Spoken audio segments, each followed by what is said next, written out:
So this part is wholly unnecessary, but if you want to go hardcore, and if you have wonderful children who gave you a Miller grinder for Christmas, then you can do this.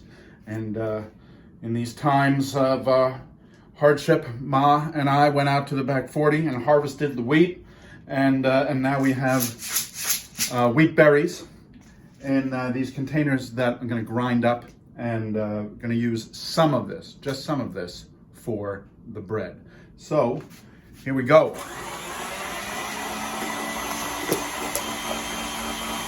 This is hard red winter wheat berry.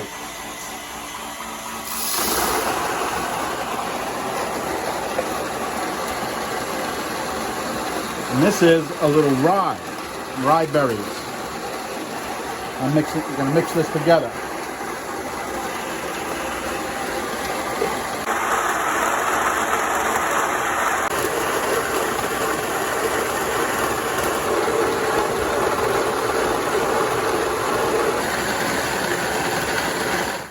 Before we go any further, given the whole milling thing going on here, this is also a great book if you want to go hardcore, because it's all about freshly milled flour and bread making with freshly milled flour. Great, actually really beautiful book, and just a different kind of way to do things.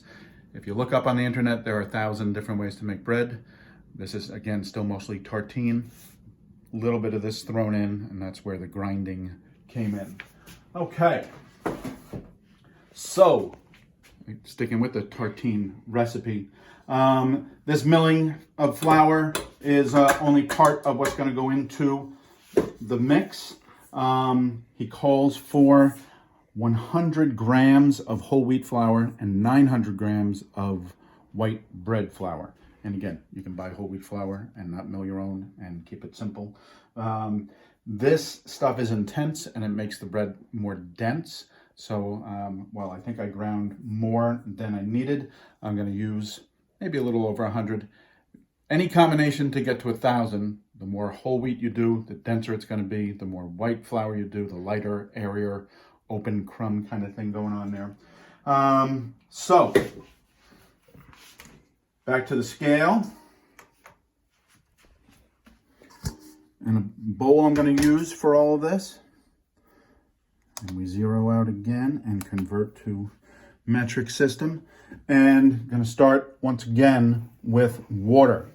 And according to my cheat sheet, we need 700 grams of water. A regular size yogurt container is almost exact to 700 grams of water. This is a little bit larger, and so it's going to go over 691, 700 on the dot. There you go, better than last night. Okay, 700 grams of water. Zero out again because, and now the big reveal, here is the levain from last night, and covered, and it slept overnight. And now we see that it has grown, it's wetter, it's lighter, and smells great, and it's ready to be used as the starter for our bread. And we need 200 grams of that. And again, got to get it into the bowl and weigh it down, and it's sticking to the spoon today more than it ever does before. Okay.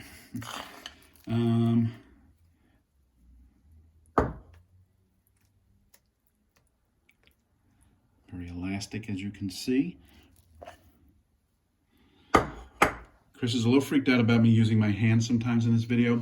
Bread making requires hands. If you're freaked out about that in this age, I understand. Go out and buy a loaf of Wonder Bread, type, hermetically sealed. But bread making requires your hands. So I'm going to use my hands a little bit here and throughout the process. And that gets me to 198, 199. I only need just a little bit of that. And if I'm slightly over, so be it, because that means I have more starter. And I'm going to go with that and see if it works. Okay, we stir this around. Again, you got to disperse your starter throughout the water. just to break it up. There's going to be a whole lot of kneading that goes on. There's going to be, you know, everything's going to get incorporated. A soupy mix.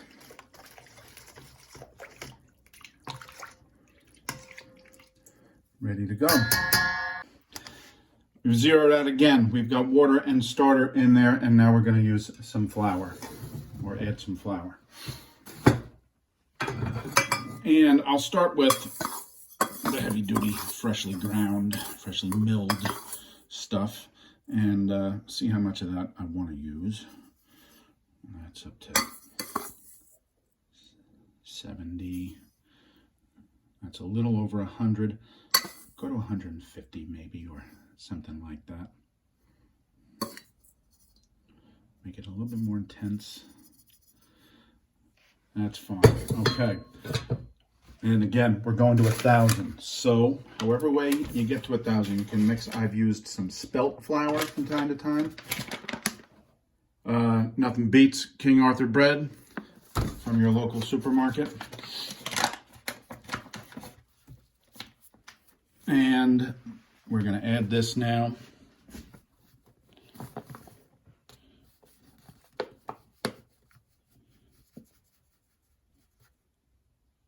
On to 1,000.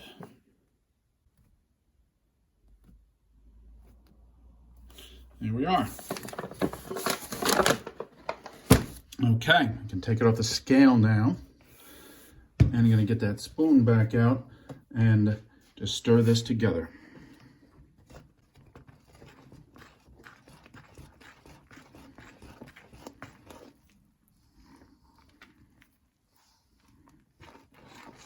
Just going to get everything to come together.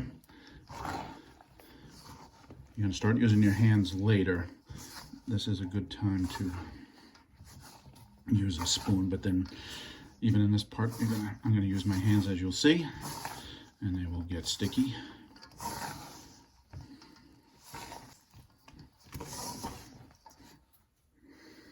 Okay, they are washed, I promise.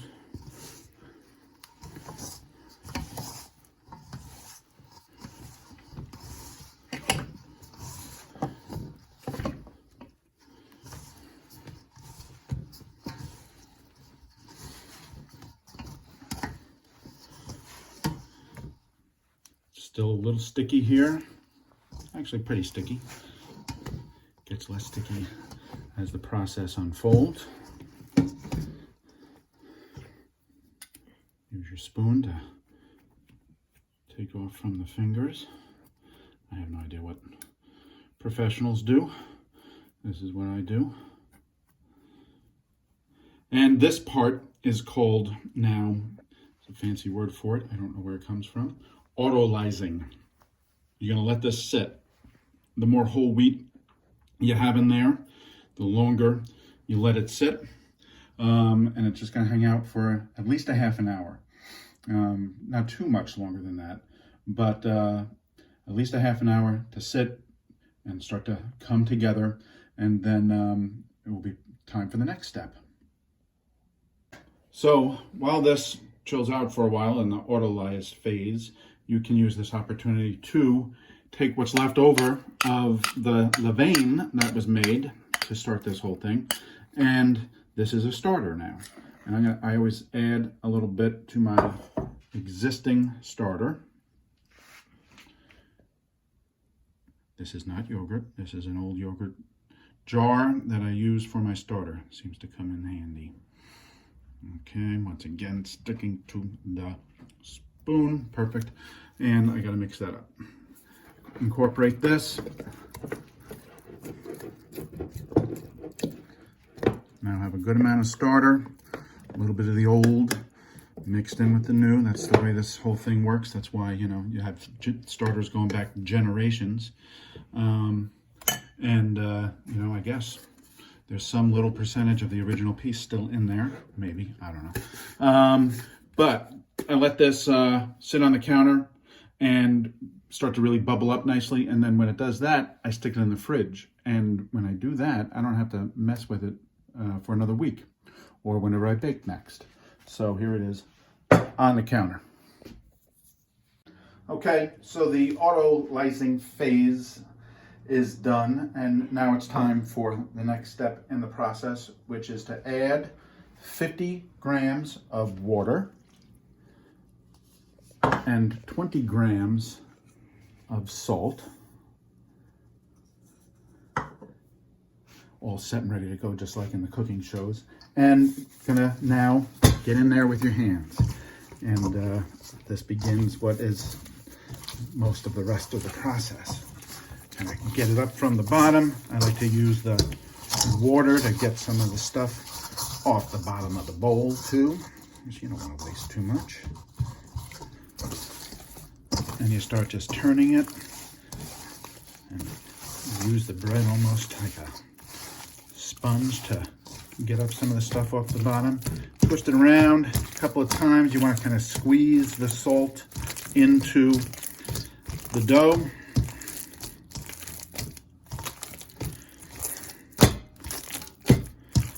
And you can feel the salt in there a little bit, so you know when it's pretty well dispersed. And just pack it up kind of neatly there and let it sit. You're gonna turn it every 20 minutes or so for a while. Okay, so I'm gonna back away for 20 minutes and we'll be back.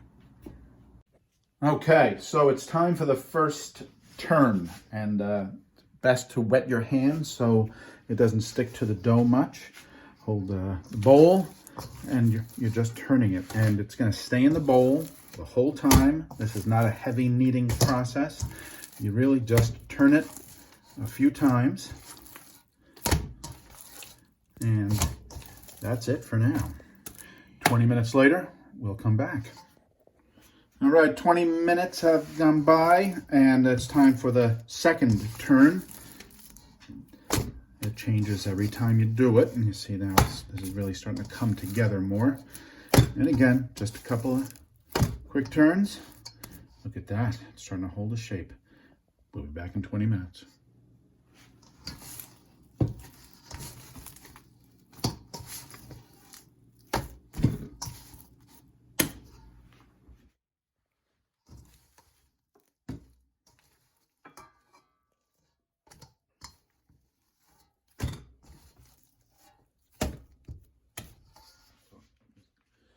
This is time number 5. I'm going to turn it, and it might at this point decide that it's ready for the next step. But let's see. No, I'm going to let it go one more time after this. Why? Because I'm going by feel now. It tightens up a little bit. It really retains its shape more. And it's close, and I probably could go. But one more 20-minute rest, and then we'll be back. Okay, so a little on the side here while the bread is rising. I'm gonna add to the starter, because as this goes live and sweeps across the nation, people are asking for more starter, and so I'm gonna generate some more starter. What's funny about that? So I have 50 grams of water that I put into that container, and I need to get 50 grams of the 50-50 flour blend. Lots of 50s going around, but it's always equal parts flour and water to add to your starter. This is a lot of starter I have going on already. You can see it bubbling a little bit. It's not super active, but it's pretty good. And I would normally, this is more than I would ordinarily keep for myself, but I'm going to add to it so I can share and drop this off on people's porches and run away. But I'm going to drop off some starters to some friends in Nyack. And so, again, we've got 50 grams of water right there. I'm going to go for 50 grams of flour, whole wheat and white mixed together.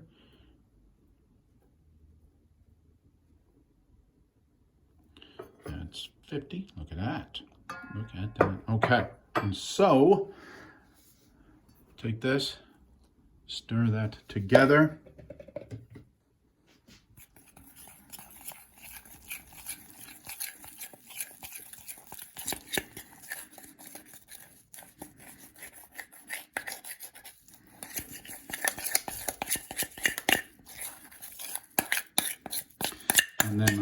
add it to my existing starter, and it will hopefully all start bubbling up in just a little bit.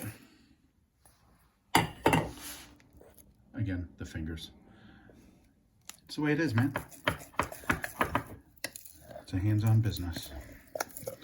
Okay. Stir it together.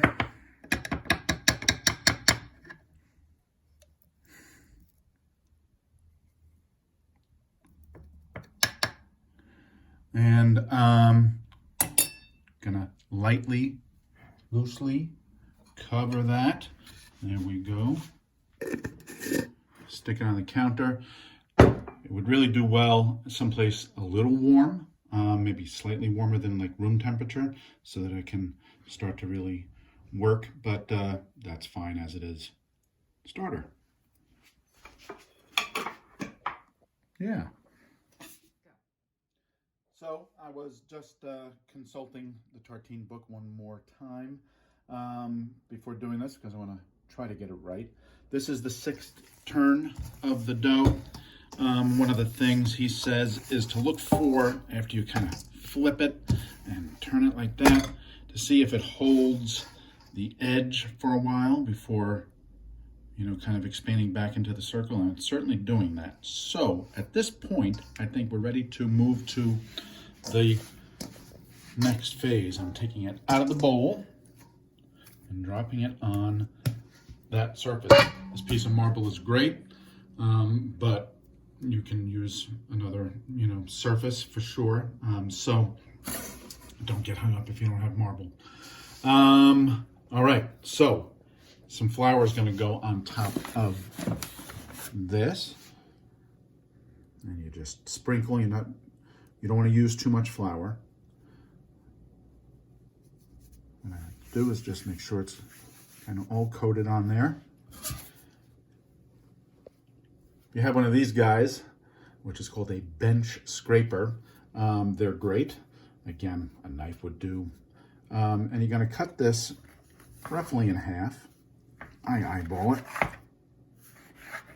You could weigh it if you want to make sure, you know, you've got 2 equal pieces, but I'm not going to do that. So this is nicely floured, this surface, and you flip it. We have to try to start shaping our loaves now. A little more flour on the slab helps maybe. What's going to happen is pulling from the under floured side over, and you're making a nice little package out of your dough. And then you flip it over. And with a little bit more flour, what you want to do is just shape the loaves. A professional watching this would have all kinds of critiques, I'm sure, but I'm not a professional. So that's kind of good. I'm going to move it over to the side because we have another one to do. The recipe, as you have now figured out, yields 2 loaves of bread. Flipping it over. A little flour on that underside. And now bringing it together in this cute little package that becomes a loaf of bread. Flip this. Slightly floured hands. You want to shake it. And you don't want too much flour on it at this point. But there you go. Stella approves. You can hear her out back probably. This part is now called the bench rest.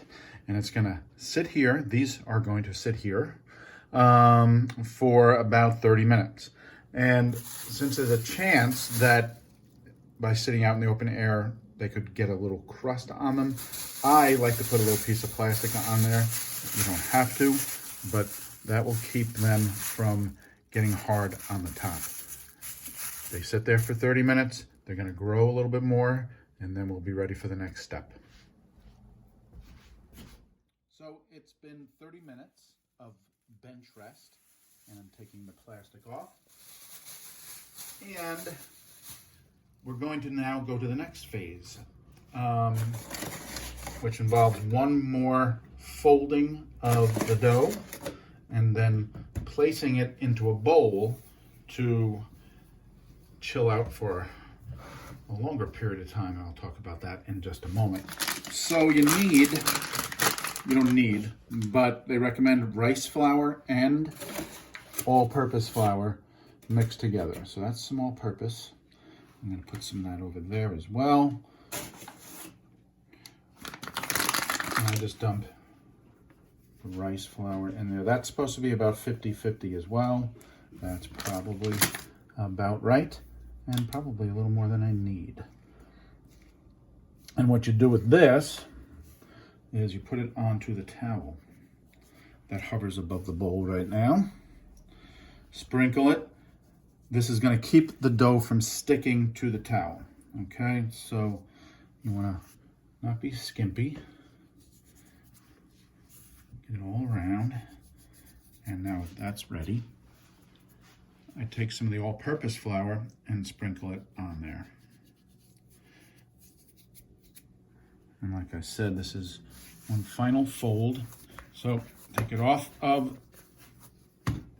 the slab there, turn it onto the floured side, and pull and stretch and pull and stretch. You're going to do it 4 times. And that last one, sometimes a little bit rough. You get a circle, and it goes into the onto the floured cloth in the bowl. I'm sprinkling some more because it will grow a little bit in there, and then you cover it. Okay, so that is going to sit in there for a couple of hours. And I will probably keep one of these out, okay, onto the counter and actually bake it off in a couple of hours. The other one I'm going to do, and we don't have to film that, but I'm going to do it again, get the other loaf in there. And this one I'm probably going to put into the fridge overnight. It slows everything down, and the next day you can just take it right out of the fridge. You have to get your oven hot, but we're going to show that probably on the next clip. So, yeah.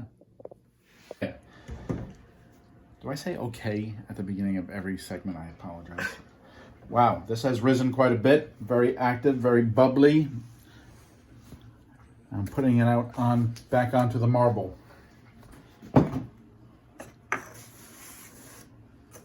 And I am sprinkling a little flour onto it.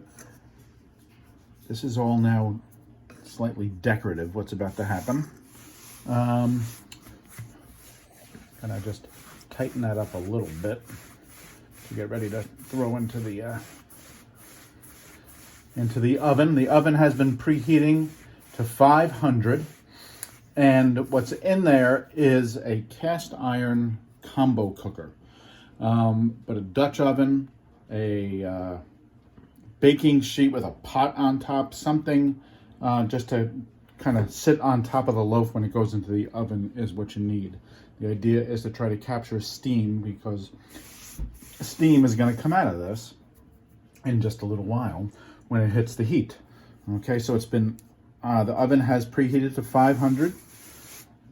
Look at how bubbly that is. So it's active. You can see that it has risen, and it's feeling very light. I really like the way this feels. Just again, shaping it a little bit. And now I'm going to score it. That's to let air out. People get really decorative with this. I'm not going to do it for this purpose because I've never really mastered it. But what you want to do is, with a really sharp blade, a razor blade will do, a thin knife will do, a sharp look will do if you're not feeling it. But a thin blade to just kind of run it along in a kind of crescent shape, okay? And you'll see later that that makes a nice look, okay? Stop it for now because it's going into the oven. You see the two parts of the combo cooker, low part, high part. It's easier to get things in and out of the low part, so that's where the loaf is going to go. And I drop it in there. It's I've never seen it that bubbly before, so it's really pretty cool. I'm kind of excited to see what happens with this. And put the top on, shove it into the oven, turn the temperature down to 450, set the timer for 20 minutes, and that's step one of the baking process. Okay, 3, 2, 1. First stage of the cooking process is done. We're going to go into the oven and take off the top of the combo cooker. Really, really hot, so be really, really careful.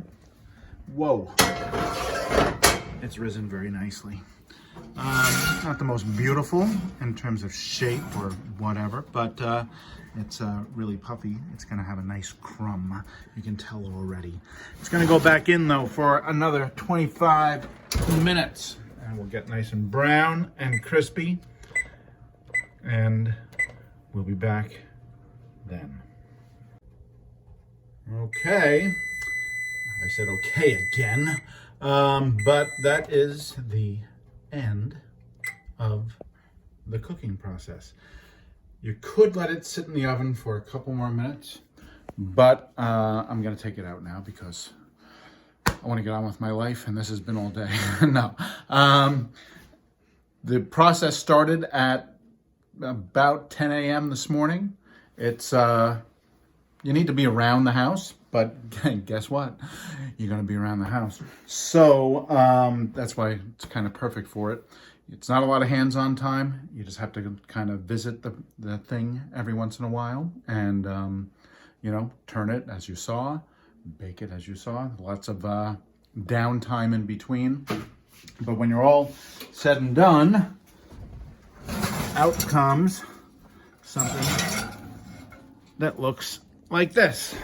Not the prettiest loaf in the world, but I think it's going to be a good one because I like the way it rose. And there you go. Now, not quite done yet. I'm going to use my oven mitts to bring it over and let it cool on a rack. For those of you watching who have been given starter, we also have a few smaller versions of these if you want a cooling rack.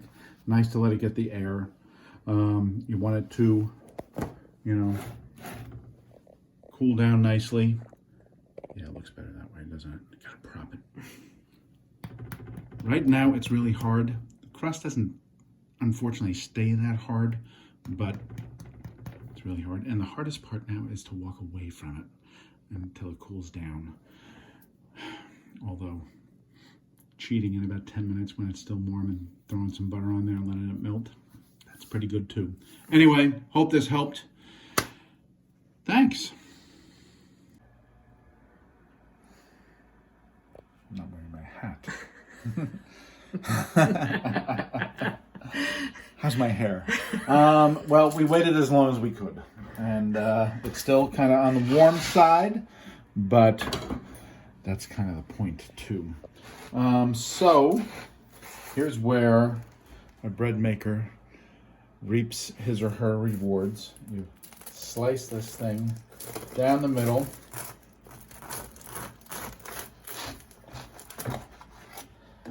And look at the inside, and when you have something like that, believe it or not, the lack of bread is actually what you aspire to, because that means you had an open crumb and you had a lot of rise and you had a good looking bread.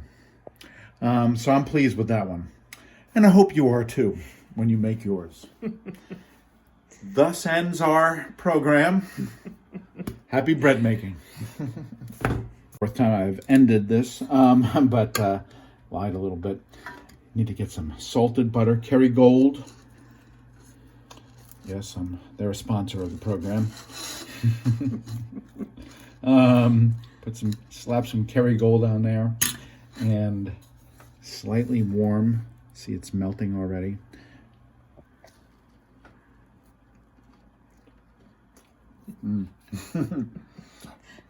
That's good. That's really good. End it before it turns into porn.